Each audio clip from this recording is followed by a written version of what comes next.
पीछे खबर भी आ रही है कि 20 जुलाई को गनशॉट इंजरी पर पुलिस ने एक फैक्ट चेक डाला हुआ है और पुलिस का कहना है कि मेडिकल रिकॉर्ड में गनशॉट की पुष्टि नहीं है। यह पुलिस का मानना है, पुलिस का यह पहला बयान आया हुआ है और दिल्ली पुलिस का फैक्ट चेक है। दरअसल गनशॉट से चोट नहीं है डॉक्टर की राय में, यह पुलिस कह रही है। 20 जुलाई को गनशॉट इंजरी पर पुलिस का अब ये कौन सी गनशॉट इंजरी है, क्या ये पैलेट गन की गनशॉट इंजरी है, क्योंकि जिनके पैलेट गन की इंजरी का जो विक्टिम है उन्हें प्रेस कॉन्फ्रेंस में सामने लाया गया था, उनका स्टेटमेंट भी उस पर दिया गया है। डॉक्टर विक्रम सिंह, ये सरकार किस तरीके से इस बात की हैंडल कर रही है? ये फैक्ट चेक डाल देते हैं सोशल मीडिया पर, कोई 20 तारीख की गनशॉट इंजरी, कौन सी गनशॉट इंजरी है उसका कोई जिक्र वहां पर नहीं है।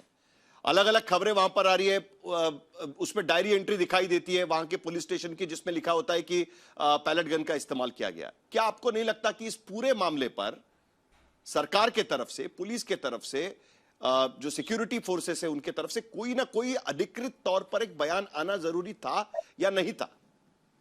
साहिल जी, हम लोग जो बहुत दौर देखा है, ऐसी स्थिति में रोज शाम को प्रेस ब्रीफिंग की जाती है और उसमें सभी को ब्रीफ किया जाता है, कितने राउंड चले, कौन घायल, किसने चलाया। ये जीडी एंट्री ऑथेंटिक डॉक्यूमेंट है। ये फैक्ट चेक और गूगल चेक और एआई चेक से हमारा काम नहीं बनने वाला है। जीडी रिपोर्ट ये कहती है, इस समय दर्ज है डेटेड 20/7 जुलाई को, Satish Kumar Sangwan DC deputy commandant 108 RAF ने बताया कि जोन ए के जनता दल डीसीपी नॉर्थ राजा भाटिया के साथ ड्यूटी पर थे। उनके आदेशानुसार सीजीपी प्रोटेस्ट में हमने ये चलाया और ये सुप्रीम कोर्ट तक ये मान है। जो जीडी एंट्री, अगर आप इसको देख लें तो इस जीडी एंट्री के आगे ये फैक्ट चेक वैक्ट चेक में माने नहीं रखता है। और आपने जितना विलंब किया ना, इसका मतलब दिखाता है कि आपके ना तजुर्बेकारी थी। 48 घंटे की विलंब से आपने क्यों दिखाया? आप विलंब का मतलब ही यही होता है कि क्या आप मैनिपुलेट कर रहे थे। ये चीज एक्सेप्टेबल नहीं है। पैलेट गन चलाते कह देते मैंने चलाया है। हम लोगों ने में सॉलिड बुलेट चलाई है और कहा कि मैं विक्रम सिंह, इस वक्त वरिष्ठ पुलिस अधीक्षक, मैंने 6 गोली चलाई, 5 हताहत हुए। ये जिम्मेदारी मेरी है, किसी और पे मत थोपिएगा।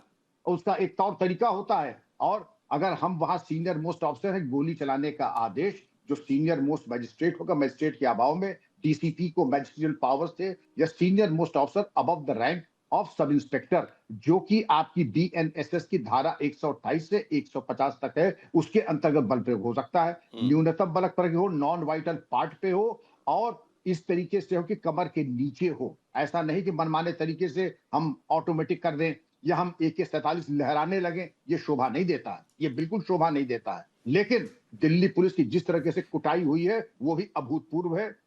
150 के करीब दिल्ली पुलिस के महिला पुलिस अधिकारी, कर्मचारी, वरिष्ठ पुलिसकारी घायल हैं। उनके ऊपर जो आक्रमण, 30 जो उनकी गाड़ियां जलाई गई हैं, इसका विषय ये शांतिपूर्ण प्रदर्शन मेरे लिहाज से बिल्कुल नहीं था। और पुलिस ने जो बल प्रयोग किया है उसका औचित्य है और वो आवश्यक था। लेकिन विक्रम सिंह जी, सवाल यहीं पर होता है, आप आगे आकर कह रहे हैं कि अगर खून खराबा हो रहा था, पिटाई हो रही थी, कुटाई हो रही थी, कानून को हाथ में लिया जा रहा था, तो जो वहां पर कार्रवाई की गई वो सही है। अगर की गई कार्रवाई सही है तो आगे आके कहिए कि हमने जो कार्रवाई की है वो सही की है।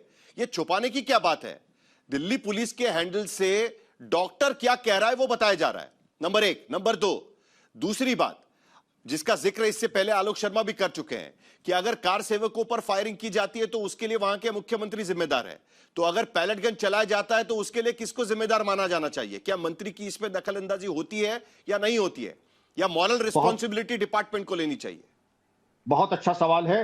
राजनीतिक मित्र, अगर हमको कुछ लाभ लेना है राजनीतिक, तो हम उसकी वाहवाही जरूर ले लेंगे। वरना अगर हमने अप्रत्याशित बल प्रयोग कर दिया तो हम निलंबित भी हो जाएंगे। कहते साहब आपको किसने कहा था? हम लोग जो है बड़े लोकप्रिय सरकार हैं, हम जन विरोधी अधिकारियों को बर्दाश्त नहीं करते। तो राजनीतिक मित्रों को प्रणाम करते हुए साहिल जी, मैं यही कहूंगा, जो लॉ कहता है हम वही मानते हैं। और वहां पर न मुख्यमंत्री रेलिवेंट होता है, न गृह मंत्री रेलिवेंट होता है। वहां रेलिवेंट होता है सीनियर मोस्ट पुलिस ऑफिसर। वो निर्णय लेगा स्वविवेक से कि हमको गोली चलानी है, लाठी चलानी है, वाटर कैनन और किस। ठीक है।